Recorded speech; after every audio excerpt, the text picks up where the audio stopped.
Now, I would like Dr. Dash to summarize this event and path forward.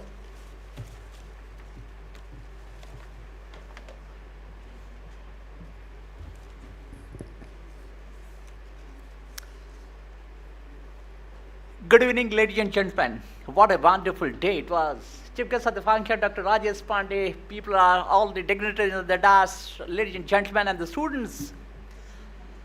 So as we draw to conclusion of this transformative day, let us pause and reflect. And it's most difficult task for me because it has a lot of transpired. The morning we had listened to Dr. Bhuma and Indian Railways, the story, she shared the story of Indian Railway transformation. 2.5 million employees, 140,000 track, daily services to 23 million passengers. Indian Railways is a proof that scale is not a barrier to transformation. Despite union differences, union registances, they could do it in 3 years' time. Incidental the price at which they had done, it was a minuscule of the price. We just guessed in one of the forums, it is less than a few crores only, that's all. They have done it. They didn't go for SAP Oracle, they didn't go for that, they had done homegrown solutions. And this point is that what exactly learning is that if it is possible to transform a giant like IR, it is possible to reimagine any public organization with the right intent, leadership and strategy. So that is what the new India is growing. It is because of Bharat, a new India will rise because of digital empowerment and citizen-centric governance. That's about it, that's first track. Coming to the first track, and the trust and transformation of the recruitment. The point is that what we looked at is that AI dramatically changing the way we recruit people. People don't like talk to the machine. People have doubts whether the machine can really recruit me. So that's what with all kind of problem. But that's what the trust was important. In uncertain time, transparency and empathy matters most. And we must do clear communication. Very interestingly, Sahil is not here. Sahil said that when you do a recruitment, it's just like a marriage. Do you go for a marriage or go for flirting or you go for a, that's what you have a lot of different options. You have internship, you have projects, you have term appointment, only tenure appointment, you have permanent employment, you have gig workers, you have platform workers, you try all varieties, just like marriage. He suggested that. So the point is that what we can say that technology should empower people, it should not replace them. The problem is that what exactly the huge talent, huge unemployment market, it's a problem of plenty actually.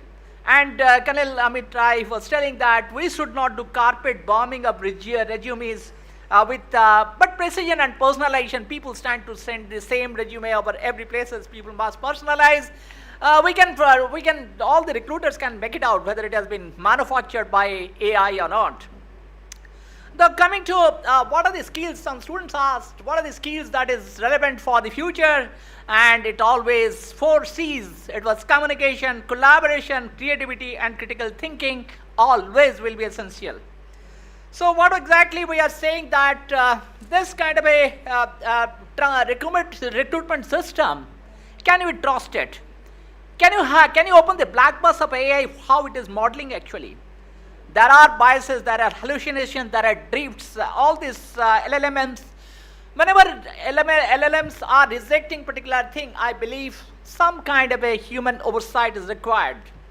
And technology and the recruitment, we must balance technology with empathy, preserving the human story, that emotional study, that touch. Because ultimately we are not just looking at the skills, but we are looking at a person, we are looking at the intent of a person. How ethical he is, how resilient he is, your AI cannot catch it. So that's the first track discussion. Coming to the building future talent pipeline.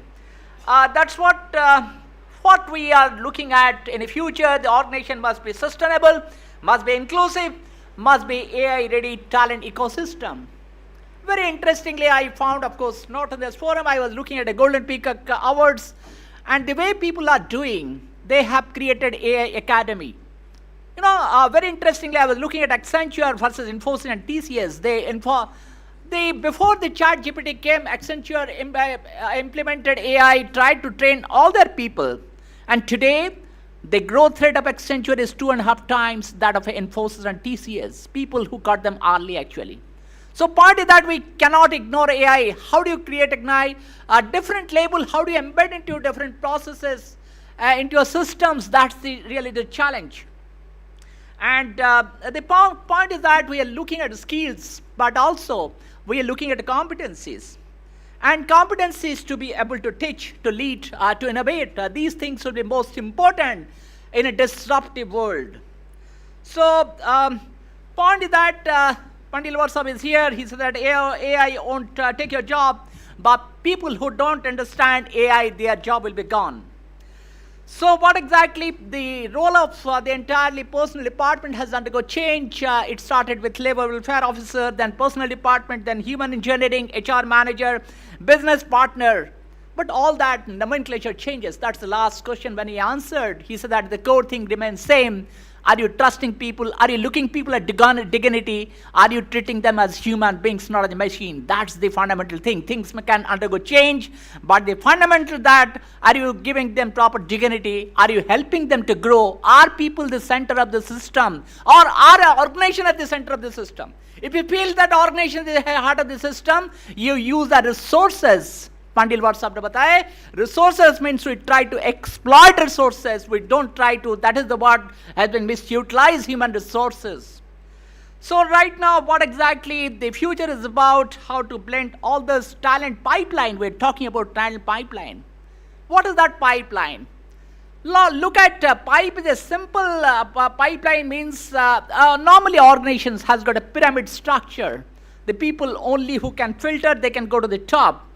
But we want a pipeline because organizations are getting flat.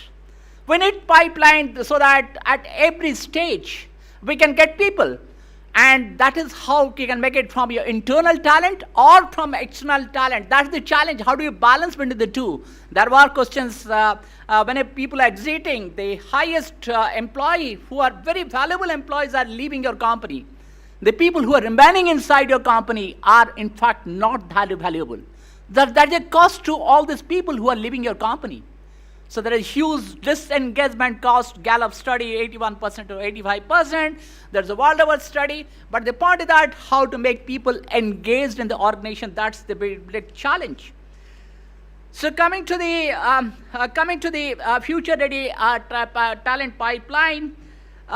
People say that, people know normally what we do whenever in HR, when we recruit, look at what is the job qualification, what is the experience that he has got. Very interesting, as Bennett Rout said that somebody, these HR people made a qualification experience as 10 years, whereas the technology is there for only 5 years. So those kind of stupid thing can happen. So people have to apply their mind. What I see that people utilize, my student, all of them, they utilize prompts, they use chat, GPT, but it is killing the human intelligence. People are not applying. When I look at a paper, I can just make it, how come you have given this? You have not applied your mind. So that's the challenge. And today, what is happening? The technology is moving at a very fast pace. And the half-life of the skill is below 5 years. And technology, it is 2.5 years. So people can do it from, we can do it, some new technology comes, we can be reactive. And we can do that, we can do some training.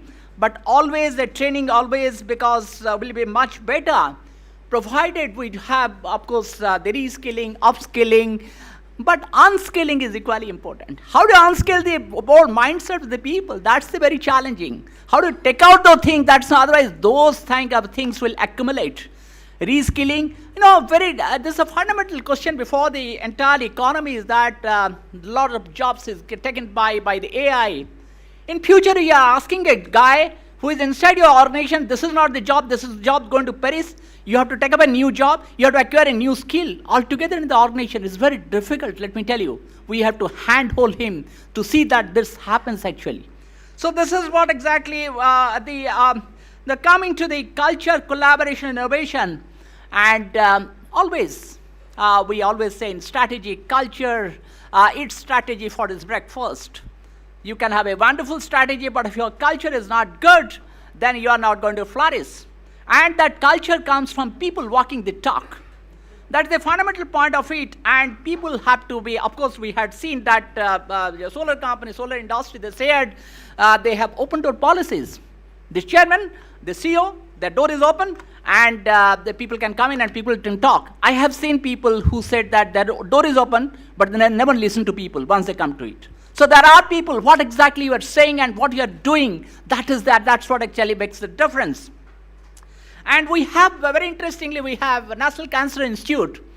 They said very interesting philosophy. They said that they have disease management group. They have categorized different kind of a problem into different kind of diseases.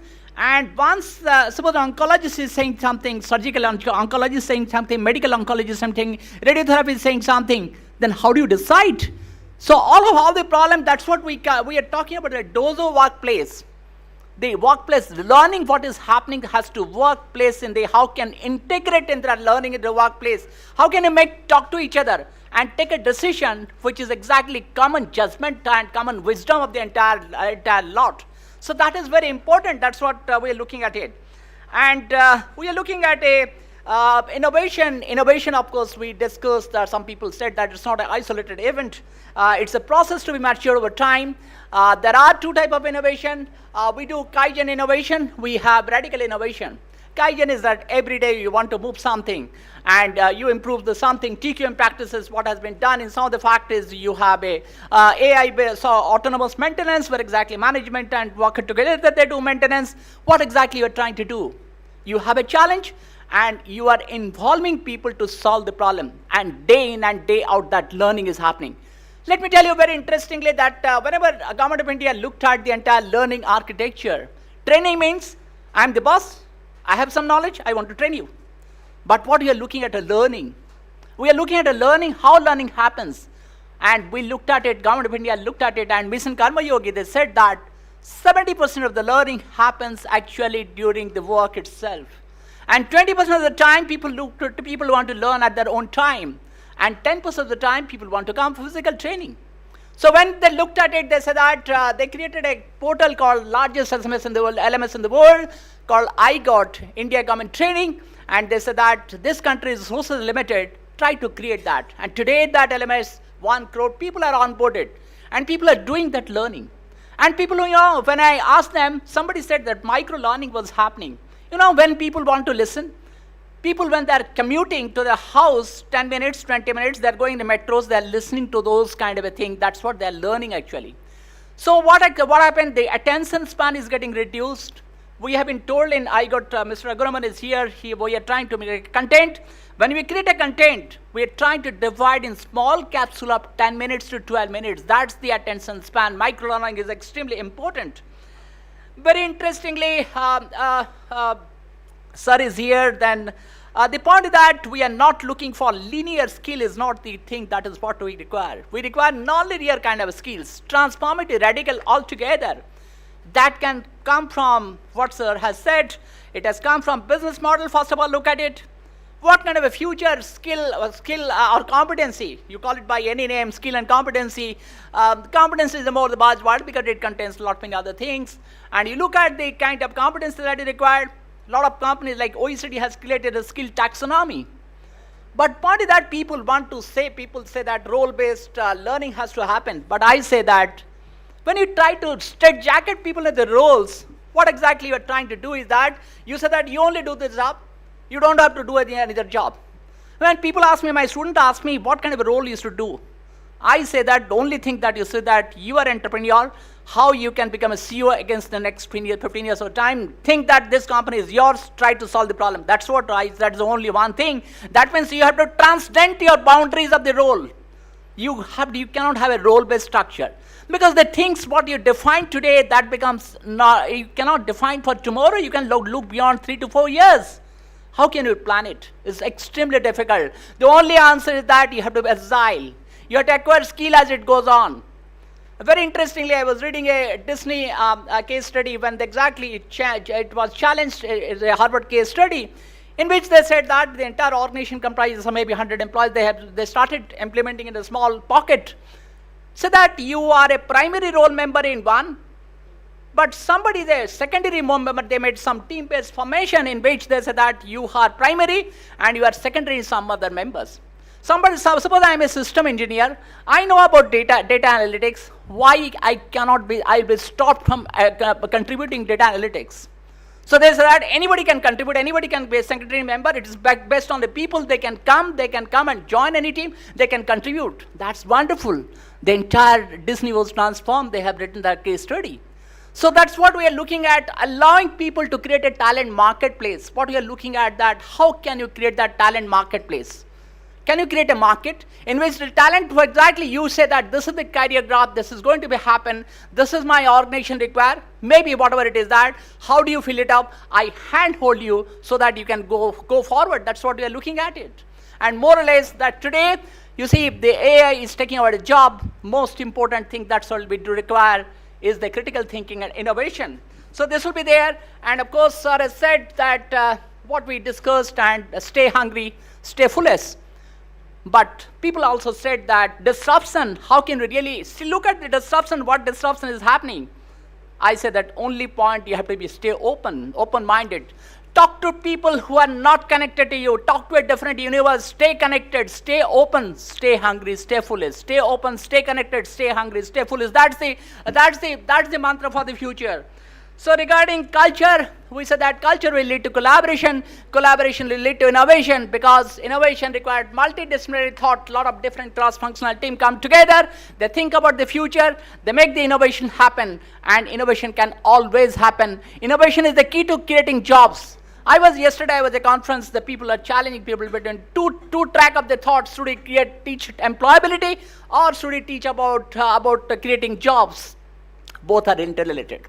Let us try to create jobs. Once you create jobs, automatically you will create employability. That's very simple as that. New India, new Bharat, आपको innovation का सबसे ज़्यादा ज़रूरत है. Right. So that's what people and coming to the cultures, great leaders don't play the game of the chase. They tend to play the role of the garden. They tend the garden, and nurture the people, and they make them, and collaboration becomes the real competitive advantage. Coming to the track 4, the future of the skills and innovation, and somebody said that, yes, look at the SOPs. From SOP, can we read the skills? Dr. Bhavi said that. But when you find out the competence, we said that unconscious competence. When you're able to cycle, actually, when you drive after some time, even if you do something, you may mind is some that still you can drive. That's what the unconscious competence. That is the stage in which it has to come. That just cannot come from a job, SOP, reading SOP and finding the skills for it. But very interestingly, one of the startups from Chennai, I forget his name, he said that what exactly they're looking for, the future Bharat, they're looking for 4H. They're looking to be humble. They're looking to have you to get a hunger inside yourself. Are you honest? Are you hustle? You have to do it fast. And tomorrow's lesson is that how do you fast often, fail fast and fail often. If you fail fast and fail often, that is the sure shot to success for the future. That's about it. We have to think non-linear, act entrepreneurial, and that's what we have discussed. And of course, very important is that anybody who I'm hiring, and so that day one, he can perform, he has got a T-based skill, he has got a diverse knowledge, and he can collaborate, he can communicate, he can do a little bit of HR, finance, marketing, technology he has got, but he has got a deep domain skills in one of the T's. Maybe one of the T's, maybe 2 T's. People say that model is simplified into 2 T's. So the design skills will be future, because government of India is giving a lot of emphasis, and the global capability center is coming. So the point is that, have you got the design thinking? Can you think in what exactly pinches the shoes of a customer? That's what you can think about, and you can do that. And the point is that future belongs to those who can learn, unlearn, and relearn. And so that's what about the MSMEs we discussed. About the sustainability is very important for each of the phase of the business. Something is important. Somewhere sustainability, somewhere profit, somewhere growth. It depends on the product life cycle. So that's what I can say, sustainability, because future, if India has to grow, it has to not only grow at a rate, it has to grow inclusively, and it has to grow in a way that is sustainable, that is not increasing carbon limits. So we say that a couple of my thoughts coming to we had a wonderful session of the inviting 2 minutes quick fire round. People are doing wonderful things, But this conference, when you come, such kind of a conferences, you listen to others and find out maybe somebody else is doing doing well. So that is why connect people, connect places. That's what wonderful thing happens. And this conference gives the opportunity for that. Let me tell about little man my thought before closing, because some point we discussed, some point we could find the answers. Some point you could not find the answers. That's always good. It's to be humble. What has happened that a very interesting session by Suman, he said that how to integrate the three principles, sattvas, rajas and tamas. So if you are only concerned about the sattvas, clarity, clearness, honesty, but you are not ambition, then you have a problem. You need to have a restlessness. But when somebody is too much restless, you should also have, unless otherwise you have tattva, the tamas quality that said you don't sleep, you don't get energy. So right balance between sattvas, rajas and tamas required. He had a wonderful workshop over here, and he said that the future, exactly you have to find why for yourself, for the organization, then only you can drive better. So that is what exactly we are discussing, and let me look at the earliest stage of civilization. The point is that whenever we are going to the forest, we walked, we hunted, we gathered the food, and we then came to the factories. And work was not confined. People went to the entirely forest, they were doing it. Then they said that, no, here is a river, we can do it. Cultivation over there, they went outside, they do it, and they had a kitchen garden behind their house. So work was not confined to a place. The HR today, what we are saying, and somehow that industrial revolution happened, and that what happened, work was boxed into buildings, hours and hierarchies. And rhythm of the life was replaced by the rhythm of the machines. And the worker become a cog in the wheel. And he has to be efficient, he has to be standardized, he has to be often invisible. That's what we said. But unfortunately, what happened, the COVID came. COVID was a pandemic, it was a disaster, but it taught us some great lessons. Divine hand sent the first lessons for the world. They say that the work has to go back from the office to the home. And the point that offices were emptied, the dining table became desk, and the boundaries between the home and work dissolved. And we went back to the house, then said that we again came back, second wave of the COVID happened. People again went back to the house. So point is that this kind of a experimentation of the humanity is happening, and in which we have to see that today, the very wonderful mission of the government of India, we have to take work from the office to the house, to the tier 2 cities, to the tier 3 cities, to the villages. That is why we can build India. We cannot build India in the metro cities. It's already congested. It's already picked to its limits. So that is what exactly, and we must go back with this AI revolution. We have to see that we create a place that respects the individual and that has dignity. The point is that all of you are actually, India is a very interesting because the world depends on the data. Right now, ChatGPT has said that it's going to give a free. It's not giving free actually. They need your data. That's what they're giving it free for India, because unless you get data from India, you cannot bring the models. So what exactly very interestingly, C.K. Prahalad said very interestingly, India has to be the laboratory of the world, because India is so diverse. If anything succeeds in India, it will succeed elsewhere in the world. So that's what the experiment that we are doing. We're doing for the experiment for the world, and Indian principle always stand. Vasudhaiva Kutumbakam. We didn't go to any country. We didn't invade any country. We believe that entire world is ours. And once you want ours, you cannot say that. Sarve Bhavantu Sukhina, it comes from that principle, not only Vasudhaiva Kutumbakam. In your family, if the world is family, how can you see that he is not well?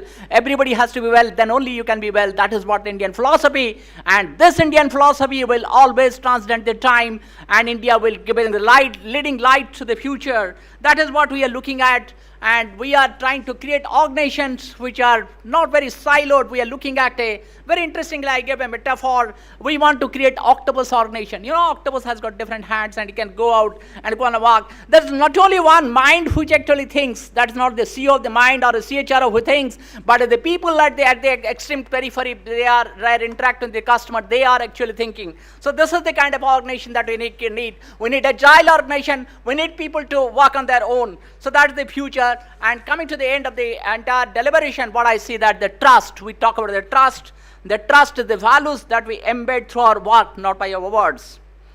And the learning, what exactly we're looking at, the learning, that one of the track, learning is adoption technology and empathy. That culture that we want to build, that will be inclusive, diverse and agile, it is for a learning organization. And collaboration is the only competitive edge. There are no final answers, gentlemen and ladies, but together we can ask better questions. That's what academicians always ask, better questions, not necessarily the answers. Let us build organizations that are not just efficient but empathetic, not just productive but purposeful, not just scalable but soulful. But let us do together with wisdom, courage and conviction as you march to Bikasit Bharat.